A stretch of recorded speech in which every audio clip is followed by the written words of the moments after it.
So welcome to Northern Powerhouses, our business success stories series of interviews where we discuss with local business leaders their backgrounds, their successes, their challenges, and what's really driving them forwards. And this afternoon, I'm delighted that we have with us Lisa McWilliams, who's the CEO at Hemp Well. So Lisa, firstly, thanks so much for spending some time with us. If you'd be kind enough to sort of introduce yourself and Hemp Well, what you do, how you help people, that would be wonderful.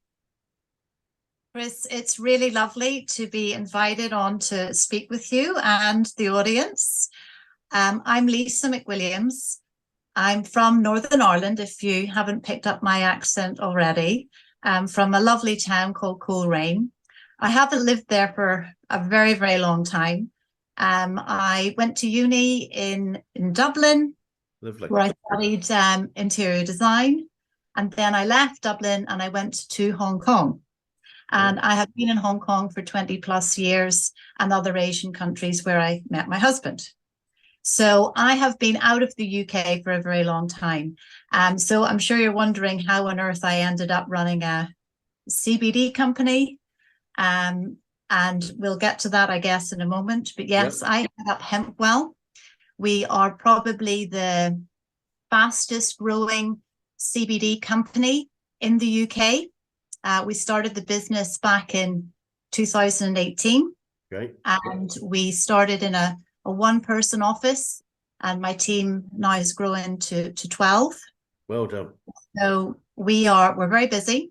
And obviously we're now based here in the beautiful city of York, where I've been for almost 5 years with my family.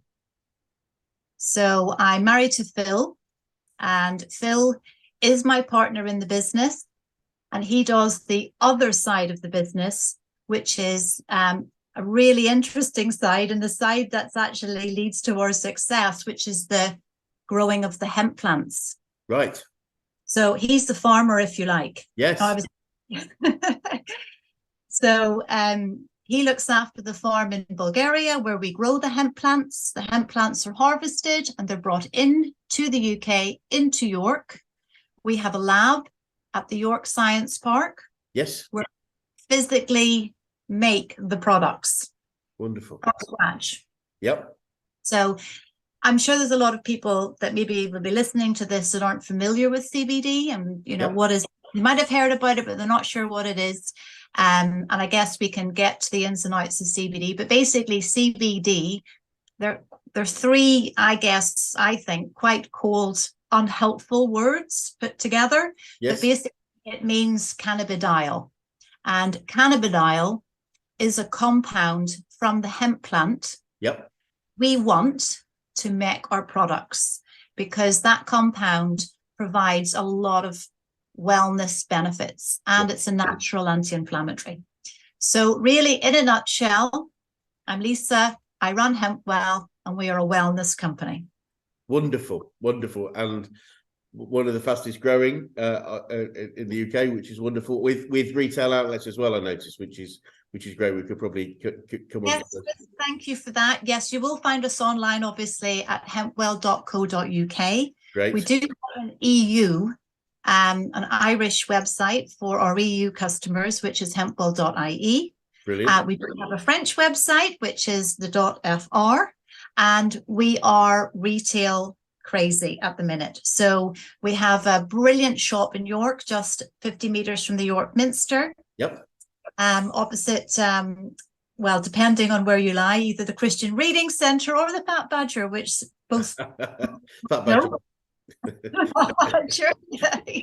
I've got people who only know their Christian reading room. So that's a really lovely store. That was our first store, and we opened that during COVID, believe it or not. And that was a real test. Would people be interested in buying CBD from a company on High Petergate? And really, that's where our success started, was with that store. Yep. And people come in, they ask questions, we're able to educate them, explain what it is. I think the comfort level of seeing pictures of the fields where we grow the plants and seeing Phil in the fields, and then pictures of our lab with our staff actually making the products. Yep. I think people really resonated that this was not just something that has arrived on a shelf and we don't know where it's from. Yes. Brilliant. So you've got that whole plant to product sort of. Exactly, the seed to shelf, and you do see and hear seed to shelf bantered around quite a bit. Yeah. And we really are that. Yeah. But when we say it, I always feel a bit disgenerous going, I mean, are we are seed to shelf? No, we really are. You know, that's my husband. He's grown the plants. We've brought it in, made it, and here it is. So really that's helped really grow the company, having the retail store. We have a retail store in Leeds, and we are opening a third in the next 6 weeks. Wonderful. So there's more news on that later. Ideally, we'd like to have 5 retail stores open in the next 6 months. Wonderful. Goodness, that's very rapid growth, but wonderful. When you've got such a growing demand, it's really key to be able to provide it. So you've talked a little bit about your background, but I'm keen to know how you got into business and this particular this particular business, Lisa. Yeah, I mean, I guess if you asked me whenever I was 20, what did I want to do? I knew for certain I wanted to have my own business, and I wanted to work for myself, and I wanted to be in control, and I was a creative person. I like business, I like being creative, but putting those two together, I really didn't know what that looked like. Yep. And while I really enjoyed the interior design in Hong Kong and worked on some incredible projects there, like mind-blowing, to have the opportunity to do that, I guess it wasn't quite right, and it wasn't quite the right fit, and I knew I wanted something else. And then I ended up, of course, meeting Phil in Hong Kong. We got married, we had 3 children, we moved to Malaysia and Singapore, and ended up in our last port of call, if you like, as traveling expats in the US, in a US Commonwealth called Saipan, which is a tiny little island in the middle of the Pacific Ocean. Yes. And of course, CBD is everywhere there, because in the US, CBD is, it's, abundant. It's on every street corner, if you like. You can buy it very easily. Bear in mind, back in 2017, CBD in the UK was still illegal. Yep. You couldn't get it. So we were living somewhere where it was openly being sold. And that, of course, was like, oh, what's that? I'm curious about that. And Phil, he has quite a bad knee, an arthritic knee, and he did get run over by a car 20 years ago, and rugby injuries and all sorts of pain. And he was popping painkillers to try and manage the inflammation and the arthritis. And someone suggested using CBD to help.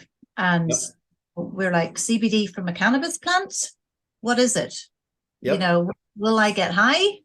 Is it addictive? How does it actually help? All those questions which we get day in, day out in our business.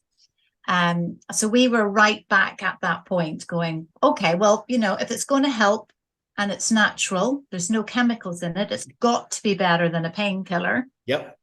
That have their own problems, especially in the US. The painkillers is just disaster. He tried it, and the pain was alleviated. Now, obviously, it's not a magic bullet. Yep. It's not considered a medical product. It is a food supplement. And we're not medical trained. He tried it, and his pain was alleviated. And he went, well, maybe I'm just thinking it is. Is it really? And as the week and months progressed, continual use of the CBD, treated like a multivitamin, like a regular supplement that you take every day, it really helped his knee, and he was able to cycle and jog and do short runs. So brilliant. We knew there was a benefit there. Yes. So when we returned from the US and came back to the UK with the 3 kids, and bear in mind they were 6, 8 and 9 at this time, and I hadn't lived in the UK. Obviously, I was in Northern Ireland, but I hadn't lived in England. And Phil, although he is from here, had lived overseas also for 25 years. So we were more, Asian-based than UK-based. And when we came back, we couldn't get our hands on CBD. Right. Difficult. Interesting. And where we could find it, it was imported from the US, Yep. and it's pretty expensive. So I think at that point we said, oh, this is interesting. I think we should look at maybe trying to get CBD into the UK. Yep. And Phil was lucky enough to know a good friend of his has a farm in Bulgaria, and growing a lot of sunflowers, believe it or not, because in Bulgaria, that market for sunflower oil is huge. Yep. Roses for rose oil is massive. Lovely. And said, why don't we do some planting of hemp plants and see how we get on? And meanwhile, I was back here in the UK going, how do you start a website? Wonderful. What do you do? How do people order? And when they do order, what do I send it? And how do I send it? And do I need to be on? And, so this was all a massive learning curve for me. So Phil got stuck into the growing side, and I was here working on the retail side. So Phil looks after all the growing, but the actual HempWell company here is mine.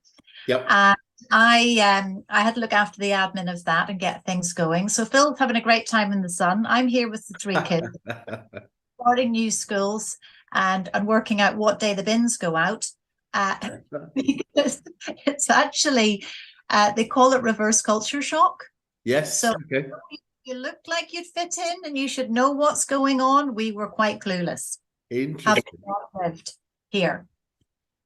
So that was also a bit of a hockey stick learning, just adjusting to life and taking on this new business, because we knew there'd be a demand, or we were hoping there'd be a demand through our own personal experience. I guess like any good idea or fingers crossed successful business, it's usually born out of something you've experienced yourself and know there's a need for. Yes. So that's really, really how that happened. And obviously the CBD was taken off the drugs list, banned drugs list in 2018, which was, again, we were aware that happened. We thought we need to go for this. So between the plants being grown and I'm trying to work out how to build a website, and a few months later down the line, a website is done and operational. And Phil's growing the plants, but they wouldn't be ready for another couple of months. The phone rang. Somebody found my website. The phone rang. It went to my mobile. I could see it said Hemp Well.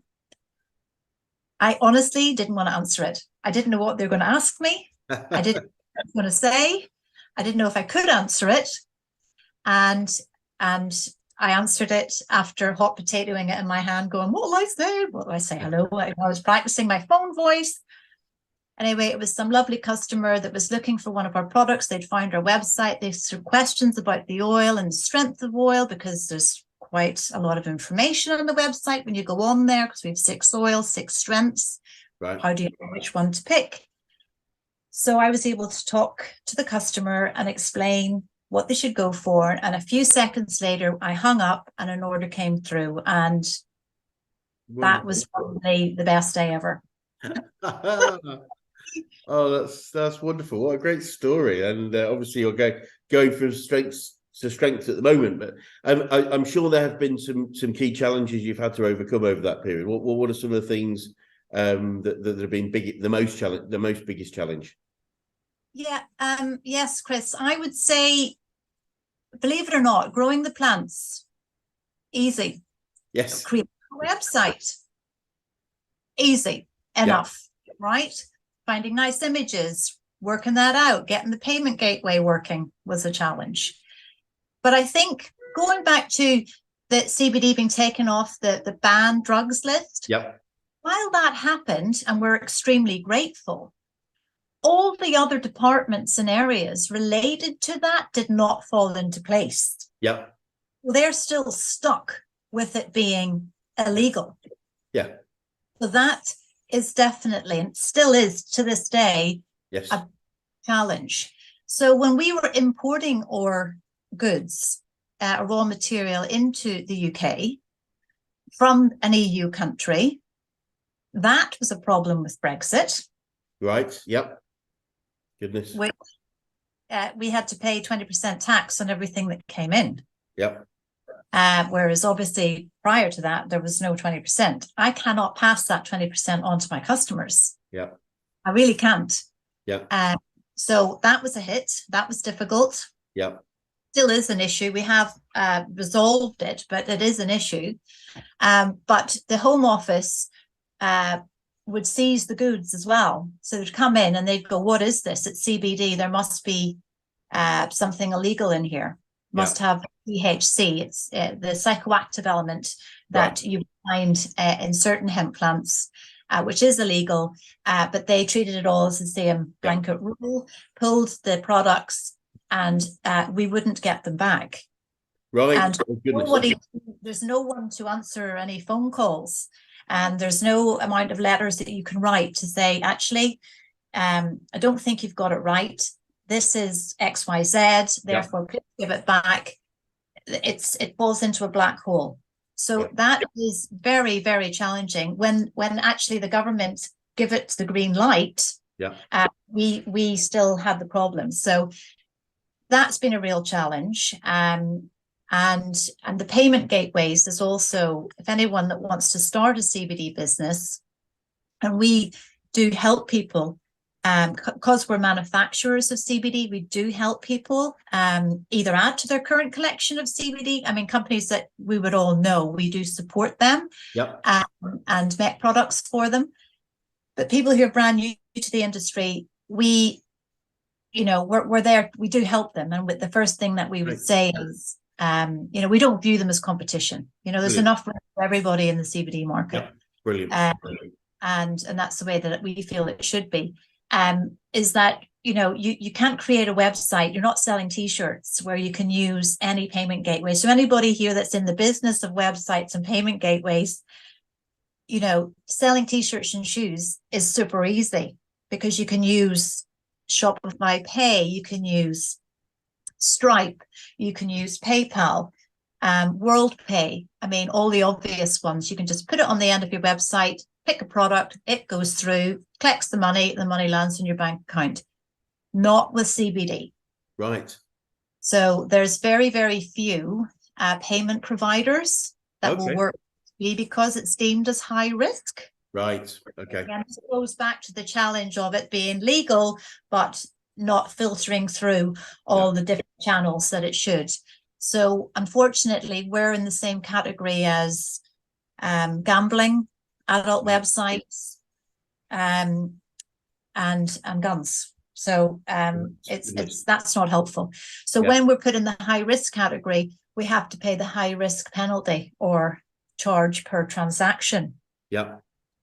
So that's not brilliant either. No. And again, that's a cost that we'd rather not pass on to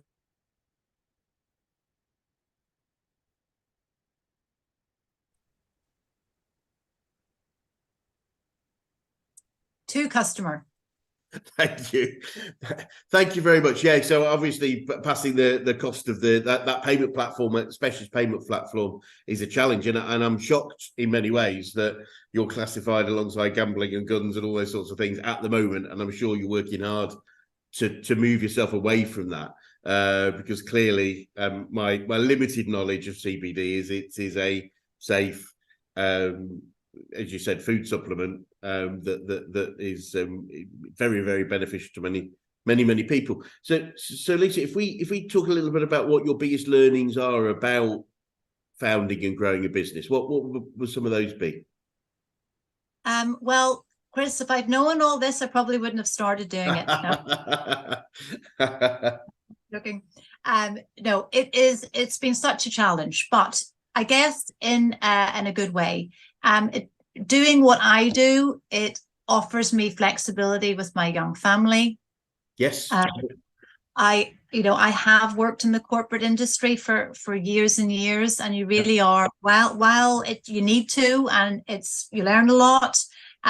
You're tied to them and you do have to stay to 6 o'clock on the nose. I luckily have flexibility, and that's very rewarding.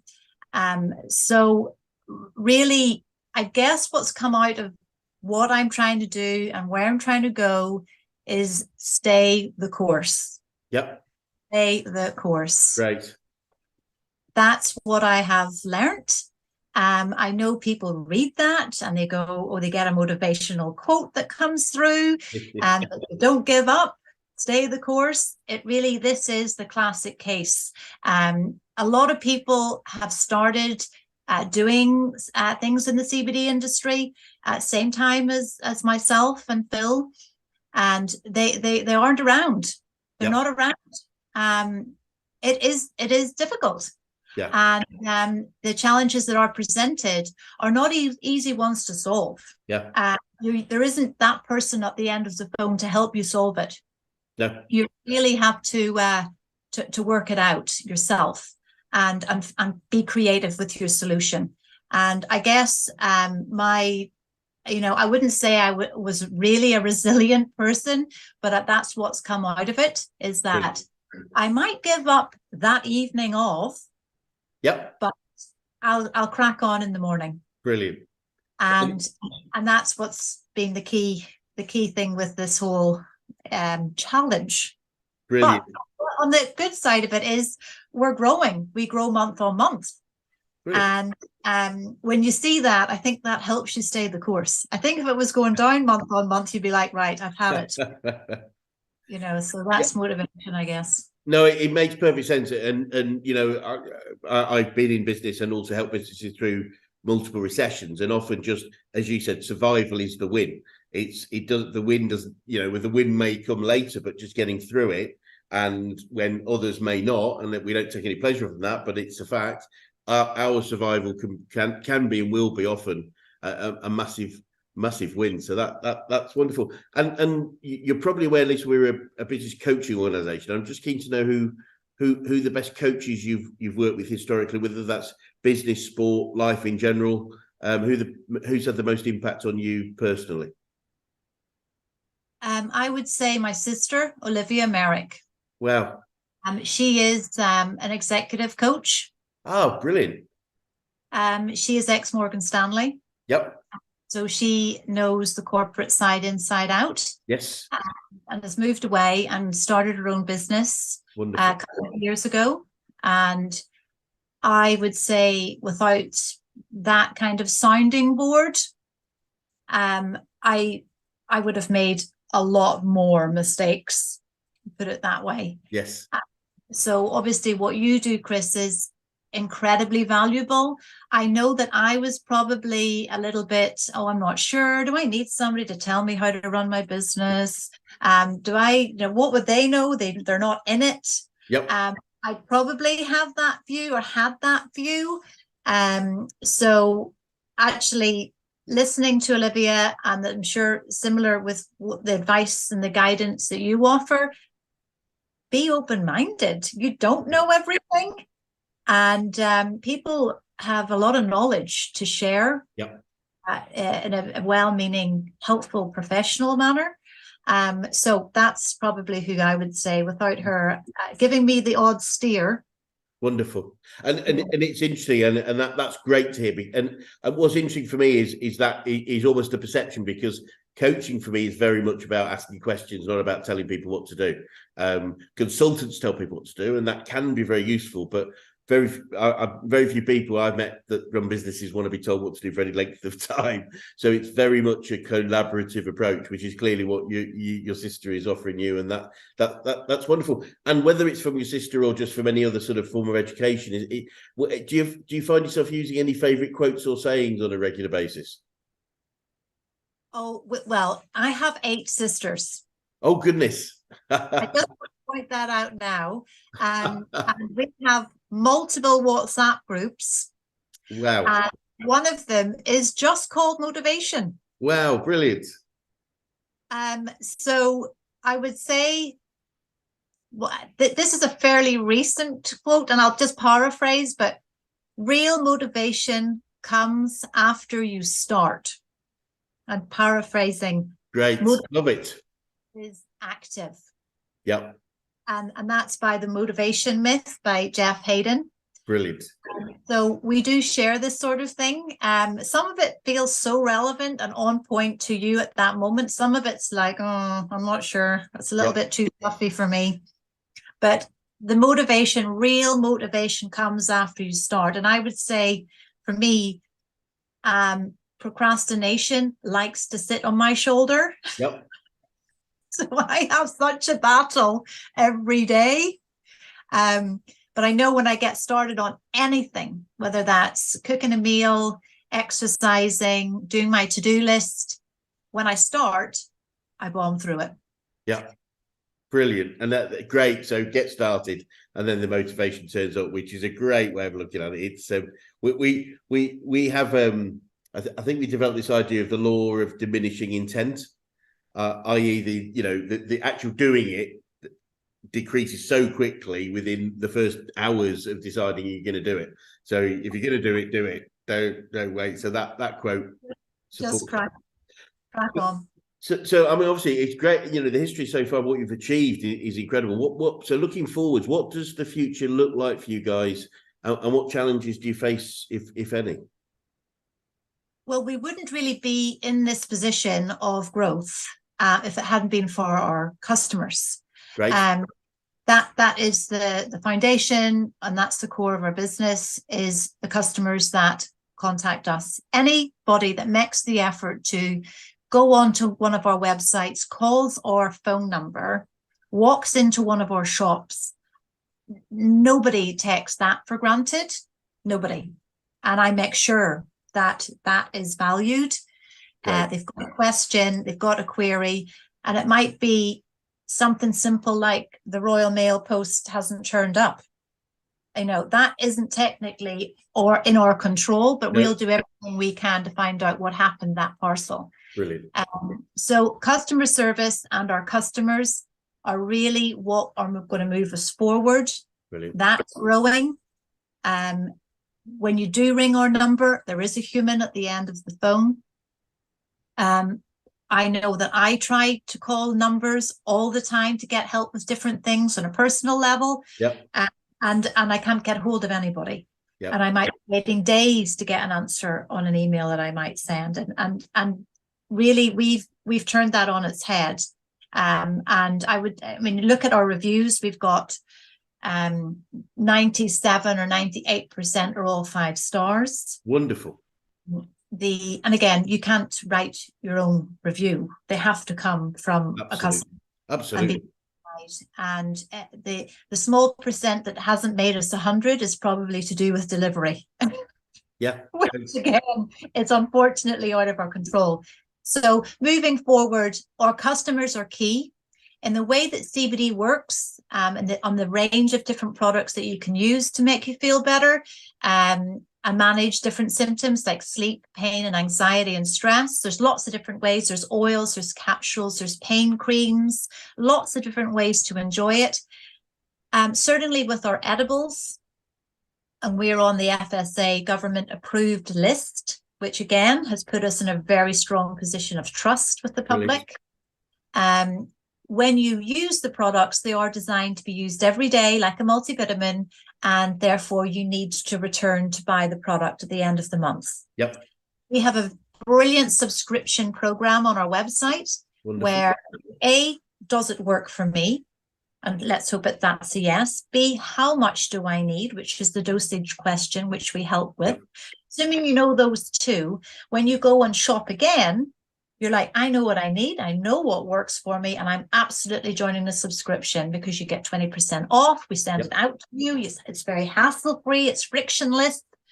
And that has been a really successful side of our business, to provide that service to our customers. Brilliant. And again, if you find something that's making you feel better, you don't take it once or twice a month. You take it every day. I mean, everybody's on either Barocca or Wellman or Well Woman or extra magnesium or iron. You do take it every day to feel better, and CBD should be treated in the same way. That's the way we view it. That's what is recommended. That's the science behind it as a food supplement. And the customers are growing. There's more subscribers that want it every month. We're reaching different parts of the UK. That's why the retail stores are so important for us, because they act like a billboard. Yeah. People see it, they come in, they like the product, they will order online again. Yeah. So that's really why the retail stores are key. Because we're in that funny category of high risk to advertisers, we cannot advertise in a normal sense. Yeah. You know, we're not on Amazon, we're not on Google, we can't pay for Instagram or Facebook shop. We are on there, we have information on there, but you can't buy like regular t-shirts or buy a pair of shoes.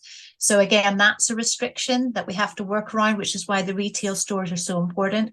So moving forward, we want to grow our audience, and really it is the audience and the referrals, and you telling your mum or your brother or your sister, or buying some for your dad that's got arthritis in his hands, or your sister who's suffering from social anxiety.